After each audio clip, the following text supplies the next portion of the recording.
নমস্কাৰ ফ্ৰেণ্ডছ, আপোনালোকৰ ভিতৰত বহুতে হয়তো নিজৰ বছৰটো চোৱায়।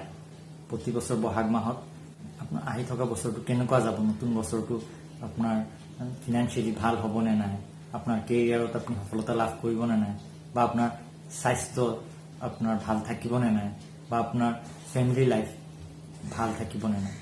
তো কিন্তু এই বছৰ কোভিড-19ৰ যি সমস্যা উৎপন্ন হৈছে তাৰ কাৰণে হয়তো আপোনালোকৰ ভিতৰত বহুতে নতুন বছৰটো চোৱাব পৰা নাই।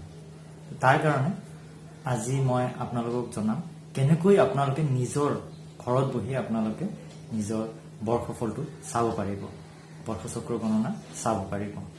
প্ৰথমতে আপোনালোকে এটা পঞ্জিকা ল'ব, যিকোনো পঞ্জিকা, বজাৰত পোৱা যিকোনো পঞ্জিকা। হয়তো আপুনি কালপুৰুষ ল'ব পাৰে, বা আপুনি মদন গুপ্ত ল'ব পাৰে, PM বাক্সী ল'ব পাৰে, বা আপোনাৰ পচন্দ মতে আপোনাৰ যি পঞ্জিকা আপোনালোকে বজাৰত পায় বা আপোনাৰ ঘৰত ৰাখে, সেই পঞ্জিকাৰ পৰাই আপোনালোকে চাব পাৰিব।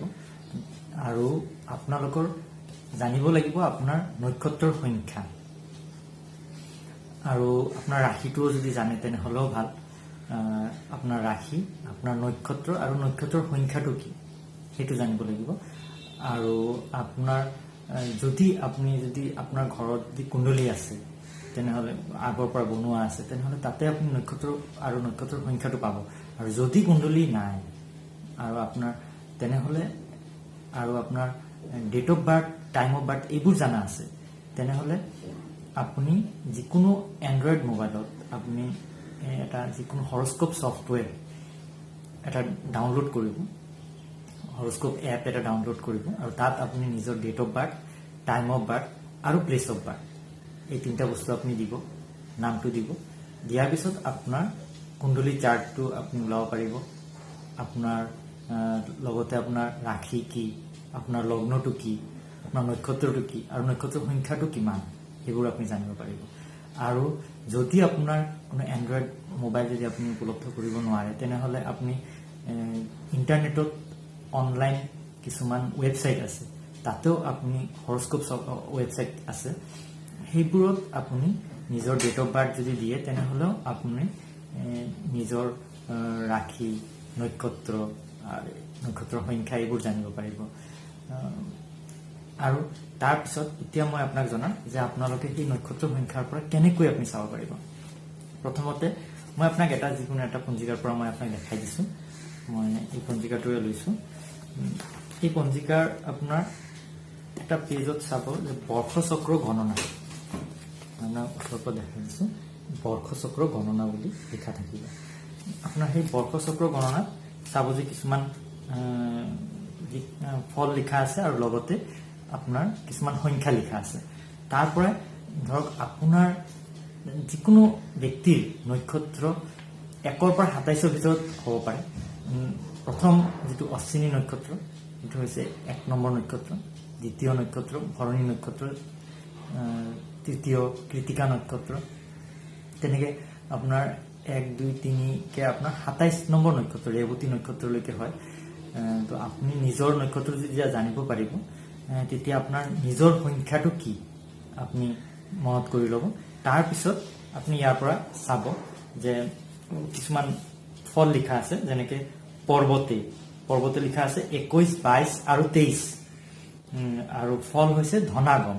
তাৰমানে 21 নম্বৰ, 22 নম্বৰ আৰু 23 নম্বৰ নক্ষত্ৰ যাৰ পৰিছে, তেওঁলোকৰ এই বছৰ ফিনান্সিয়েল বেনিফিট হ'ব, আয় বৃদ্ধি হ'ব। এতিয়া আপোনাৰ যাৰ পৰিছে স্বৰ্গে 18, 19 আৰু 20, তেওঁলোকৰ ফল হৈছে সুখ, তেওঁলোকে সকলো ক্ষেত্ৰতে সুখ লাভ কৰিব। এতিয়া যাৰ 12, 13 আৰু 14 নম্বৰ নক্ষত্ৰ, 12 নম্বৰ নক্ষত্ৰ, 13 নম্বৰ নক্ষত্ৰ আৰু 14 নম্বৰ নক্ষত্ৰ গগনে পৰিছে, তেওঁলোকৰ ফল হৈছে মানভঞ্জনম। তাৰমানে তেওঁলোকৰ মানহানি হ'ব পাৰে এই বছৰছোৱাত।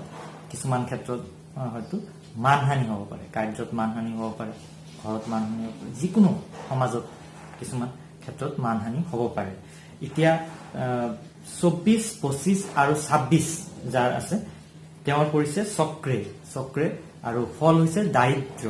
তাৰমানে তেওঁলোকৰ দাৰিদ্ৰ যোগ পৰিব ফিনান্সিয়েল লছ বা আয় কম হ'ব, আয় কমিব বা ফিনান্সিয়েল লছ হ'ব, যাৰ কাৰণে দাৰিদ্ৰ যোগ হ'ব পাৰে।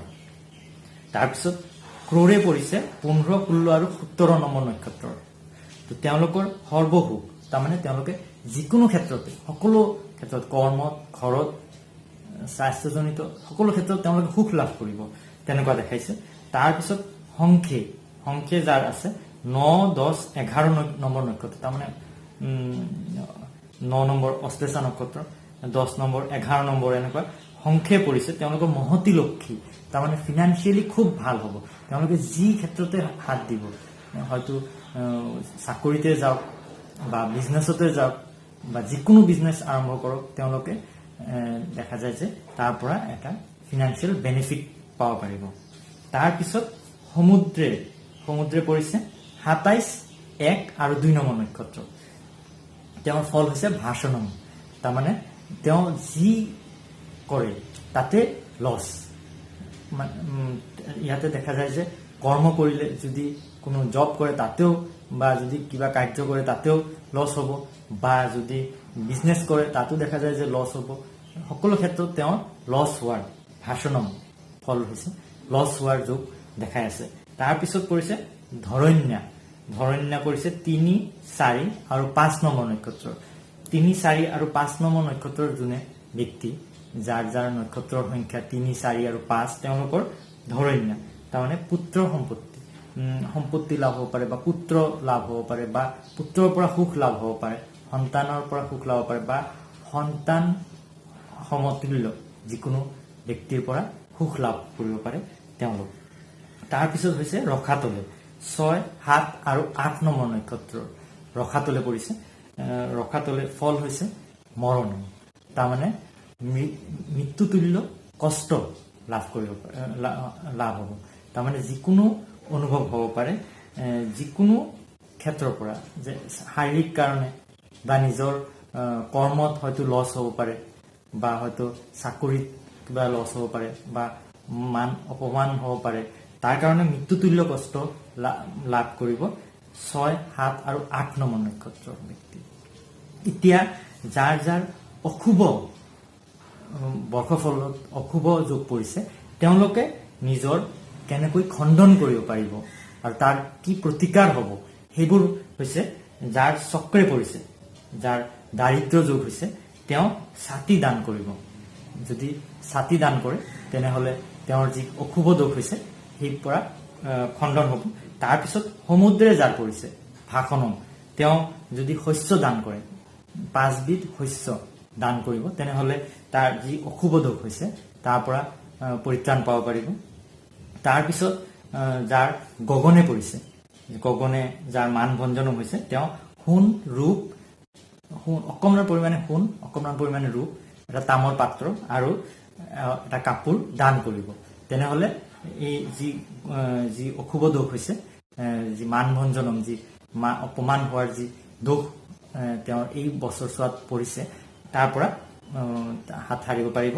তাৰপিছত যাৰ হৈছে ৰসাতলে, যাৰ খুবেই বেছি অশুভ এই বৰ্ষফলৰ যি দোষ হৈছে, যাৰ ৰসাতলে পৰিছে 3, 6, 7 আৰু 8 নম্বৰ নক্ষত্ৰ, তেওঁলোকে